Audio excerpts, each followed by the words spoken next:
सौ शोभा काके बाबर कन्या महाविद्यालयातील मानसशास्त्र व शिक्षणशास्त्र विभागाची मान्य अजितराव सूर्यवंशी विशेष निवासी विद्यालय विटा येथे BCom भाग 1च्या विद्यार्थिनींची भेट. जवळच्या नात्यांमध्ये विवाह केल्यास जन्म घेणारं अपत्य हे बौद्धिक अक्षम होण्याची शक्यता असते. शक्यतो असे विवाह टाळावे. तसेच स्त्रियांचं वय गर्भधारणेच्या वेळी 35 वर्षापेक्षा पुढे असू नये किंवा 18 पेक्षा कमी असू नये. पुरुषांचं वय गर्भधारणेच्या वेळी 55 वर्षांपेक्षा जास्त असू नये. तसेच गर्भधारणेनंतर स्त्रियांनी काही काळजी घेणं गरजेचं आहे. ती म्हणजे वैद्यकीय सल्ल्यानुसारच औषधं घ्यावी, कुपोषण टाळावं, धूम्रपान, मद्यपान व अंमली पदार्थांचं सेवन टाळावं, असं प्रतिपादन विशेष निवासी विद्यालयाचे सायकॉलॉजिस्ट श्री कैलास उतार सर यांनी भेटीदरम्यान विद्यार्थिनींना माहिती दिली. विशेष विद्यालयाचे मुख्याध्यापक श्री लोखंडे सर यांनीही विद्यार्थिनींना मार्गदर्शन करताना सांगितलं की या बौद्धिक अक्षम असणाऱ्या मुलांचे पालन पोषण आम्ही व्यवस्थित करतो. त्यांची खाण्याची, पिण्याची, झोपण्याची व्यवस्थित काळजी घेतो. अशा मुलांना खूप काळजीपूर्वक जपावं लागतं. त्यांचे औषध पाणी वगैरे येथील मुलांना शासकीय सर्व मोफत सुविधा.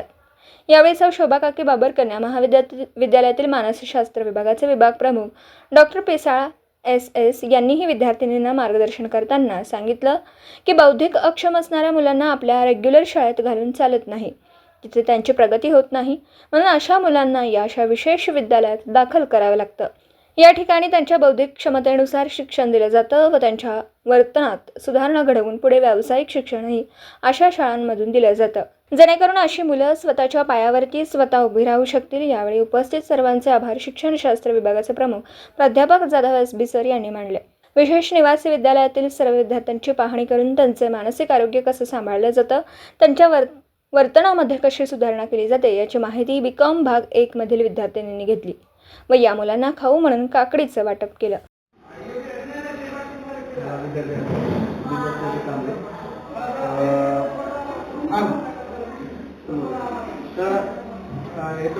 तुम्हाला लक्षात आलं असेल आकार किंवा डोक्याचा आकार हा लहान आहे. याला मायक्रोस्पेशली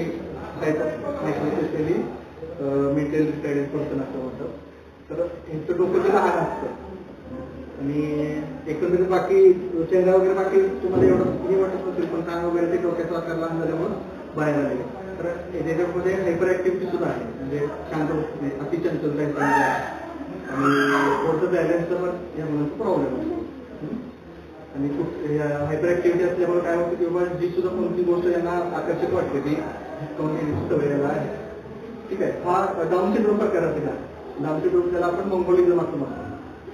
मंगोलिझम म्हणजे हात असतात बघू शकता, हात इव्हन पाय जरी बघितले तर बुटके तुम्हाला दिसतील.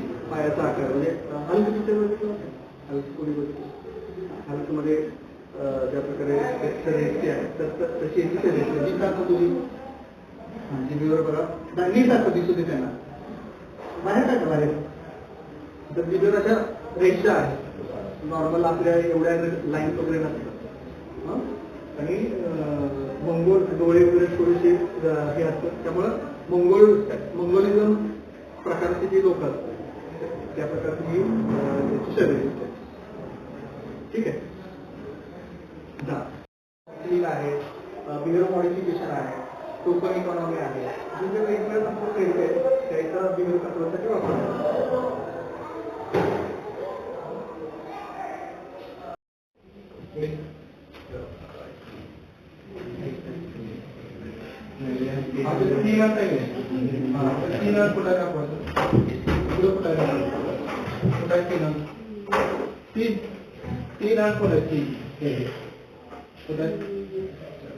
अशा पद्धतीने म्हणजे कसं असतं, मी म्हणायचं म्हटलं ना पंचज्ञानेंद्रियाच्या माध्यमातून शिकायचं असतं. एक असतं ऑडिटरी म्हणजे ऐकण्याच्या माध्यमातून, म्हणजे म्हणायला लावणं किंवा रिपीट करायला लावणं. एक असतं व्हिज्युअल म्हणजे ज्याला आपण म्हणतो दृश्यात्मक, म्हणजे स्वतः चित्र दाखवलं किंवा वस्तू दाखवली तर ते दृश्यात्मक झालं, व्हिज्युअल ऑडिटरी. त्यानंतर कायनेस्थेटिक म्हणजे कृतीत्व शिकवायचं, म्हणजे मोजायला 1, 2, 3 या प्रकारे. आणि टेक्स्टाईल म्हणजे ज्याला आपण स्पर्शात्मक म्हणतो, म्हणजे वळण वगैरे असेल काय असेल किंवा त्याच्यावर रांगोळी वगैरे, तर त्याच्यावर ते लिहायला लावतो. अशा पद्धतीनं शिकवलं म्हणजे त्यांना ग्रास होत नाही. आता तो 3 वाजता पण परत 2 वाजता सुरू केलेलं आणि आता हा तुमचं ऐकला तरी ह्याचा मूडचा प्रॉब्लेम खूप आहे, अजिबात ऐकत नाही. शिकवणी किती कठीण आहे बघा. त्याचा मूळ सांभाळायचं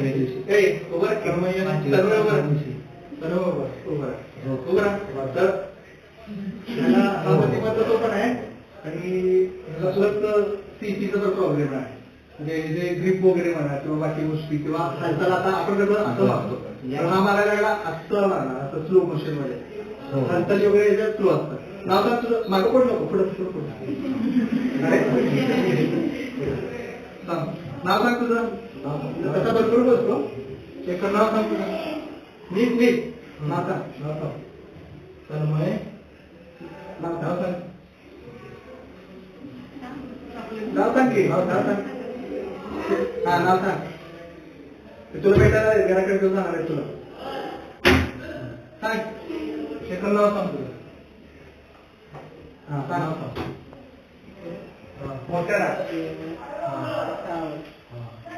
आता हा खूप बोलतो अगदी गावठी शिव्या वगैरे सगळ्या पाठवायच्या. तुम्ही आल्याच्यावर बोला म्हणजे खूप बोलतो म्हणजे खूप बोलतो. हे बोल की काय म्हणतात बघ की ते कोण आहे कोण आहे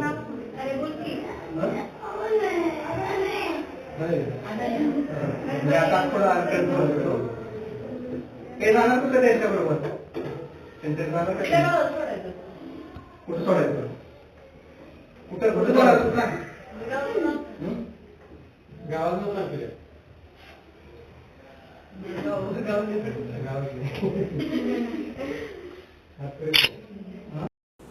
दिवसभरातील घडामोडींचा आढावा घेण्यासाठी पाहत रहा N24 मराठी न्यूज चॅनल.